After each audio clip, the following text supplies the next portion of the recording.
So, Eric, in terms of you are on a trucking company, and talk about the contrast from, like we said, from the Trump administration versus what you see now. Okay, the big difference in my business is fuel. The cost of fuel last year, $43,000 in fuel. You know, under the Trump administration previously, that number was like $34,000. Right. You know, so fuel is my biggest expense, and it's hurting the trucking, and a lot of people have the optics of truckers being a big business, you know, but it's small business. Average fleet size is 8 trucks, small business, and it's really strangling the small business owner. Now, what about the fact that they want you to go to all electric trucks within a short period of time, and it doesn't work because No. of many things, but it doesn't work. What about that? The infrastructure won't support it at all. It's antiquated. There's hardly places for trucks to park, diesel trucks, let alone charge electric trucks. I don't see how that's going to work. And just the cost of them. You know, like I was talking about, California, it was leading this push under CARB, California Air Resource Board.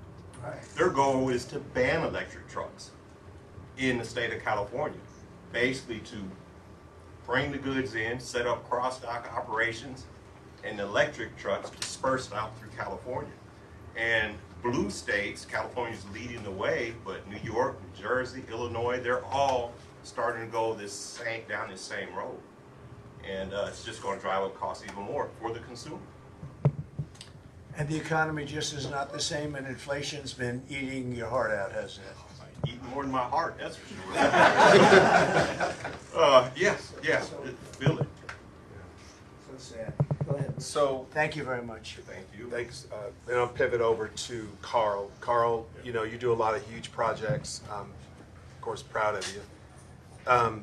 In terms of, you remember in the Trump administration everyone used to hear the word permits, procurements, and what did that look like, and how much cumbersome and how much time that tied into money of just waiting and this layer and all the bureaucracy. What do you see back then in the Trump administration when it becomes, and we're talking about regulation cuts, Yeah. what does that look like now in the Biden-Harris?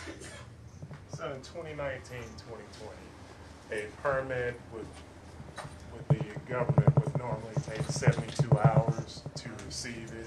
So if we went for a permit on the 15th of April, we'll have it, you know, later than the 18th of April, which meant we can bill on mobilization and get paid fairly quick.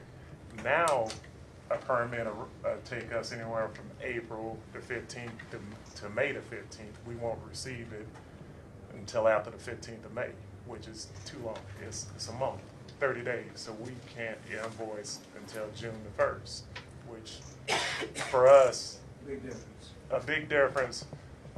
We need cash flow. In order to get the cash flow, we need to mobilize, invoice the customer so we can get those receivables.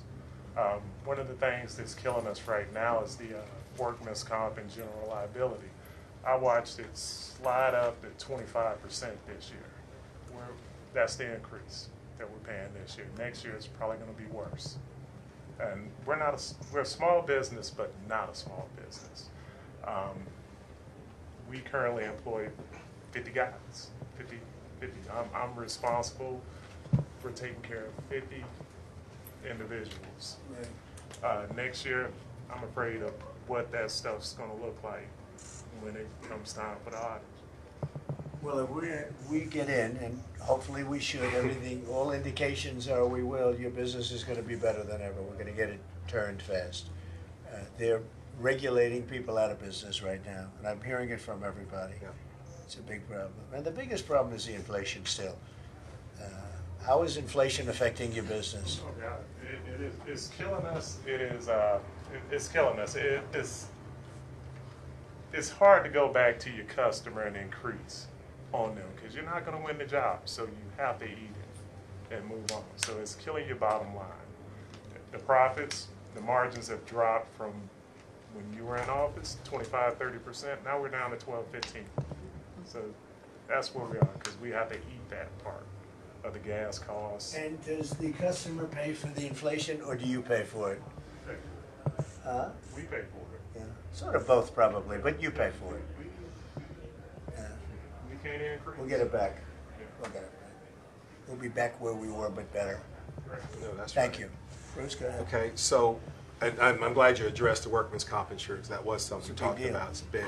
So I'm going to pivot over to, I know you talk about housing, you know, you real estate guys, some real estate folks in here, in terms of what the contrast during the Trump administration. We had 2.5, 2.8 interest rates at 30-year, 15-year rates, et cetera. I'm going to pivot over to my business colleague Kamala Jones here, who's been in the industry for a long time. I'm sorry, I won't take too long because I don't, you don't look like it, but it's been a while. And so what did, during the Trump administration, I know you've sold millions and millions of dollars worth of homes, kudos, in terms of the culture and climate of, let's just say, black customers that are buying homes versus what you're seeing now, with some of that being 8+% and getting harder to qualify. What contrast from then from what you see now as in the real estate business? Well, you used to be able to, in the black community, the housing was more affordable. Right. Let's just say in the Georgia market, Right. they could, purchase something for $250,000. Now something I would say nice for a decent family afford is more around $400,000. And the problem that we're seeing is it's not a lot of down payment assistance programs. They need a little bit more help with down payment assistance or something, because we're talking about nurses, people who Yeah. are what do you call that? The people who that are in the hospital industry. They're People with good jobs with good jobs. and good money, but they still can't afford to have the American dream, can they? No. And 4 years ago, that's what they had. They had the American dream. Right. And the I got interest it. rates they're just too We're high. gonna- I have a ton of buyers that are in the higher echelon, but nobody is selling their homes because they don't want to give up that 2.5 for, And they can't get the money anyway. Even if they want to pay the high interest rates, and you can go up to 10 and 11%, they can't get the money anyway. We were at 2.4%. Now you're at 10%, 11%, but you can't get the money, so I guess you're much higher than that. It's terrible. Thank you very much. Very nice. So we do have a farmer here, second generation, Edna Moses here on my right, and we know about cost of food, et cetera. Everybody feels that, and so Edna, in terms of your farms, your supply food chain, whatever, what did you see from, once again, we're doing the contrast from the Trump administration versus the Biden-Harris as it relates to, your debt service and how you